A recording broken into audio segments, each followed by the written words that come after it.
Evening ஸ்நாக்ஸுக்கு செம்ம tasty and ஈஸியான பிரெட் ஆம்லேட் எப்படி செய்யறதுன்னு சொல்லி பார்க்கலாம். கடைக்கெல்லாம் போவே மாட்டீங்க. நெக்ஸ்ட் டைம் நீங்கள் வீட்டில் ஒரு முறை ட்ரை பண்ணீங்கன்னா, பவுலில் 2 முட்டை எடுத்துக்கோங்க. மிளகுத்தூள், உப்பு சேர்த்துட்டு நல்லா பீட் பண்ணி தனியாக எடுத்து வச்சுக்கோங்க. ஒரு மிக்ஸி ஜாரில் ஒரு 3 பல் பூண்டு, சின்ன பீஸ் இஞ்சி, காரத்துக்கு 3 மிளகாய் சேர்த்துக்கோங்க. இது கூடவே புதினா கொஞ்சமாக, கொத்தமல்லி, ஒரு டேபிள் ஸ்பூன் அளவுக்கு பொட்டுக்கடலை சேர்த்துக்கோங்க. ஹாஃப் லெமனை நல்லா பிழிஞ்சு விட்டுட்டு தேவையான அளவு உப்பு சேர்த்து நல்லா ஃபைன் பேஸ்ட்டாக அரைச்சி எடுத்துக்கோங்க.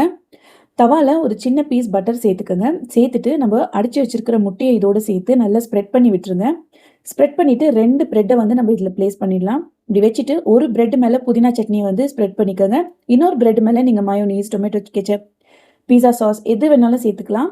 சேர்த்துட்டு ஃபைனலாக ஒரு சீஸ் வச்சுட்டு இந்த சைடு ஒரு மடிப்பு, அந்த சைடு ஒரு மடிப்பு மடித்து எடுத்தீங்கன்னா செம்ம டேஸ்டியான பிரெட் ஆம்லேட் வந்து ரெடி. கண்டிப்பாக ட்ரை பண்ணி பாருங்கள். அண்ட் இந்த வீடியோ உங்களுக்கு பிடிச்சிருந்துச்சுன்னா சப்ஸ்கிரைப் பண்ணிக்கோங்க.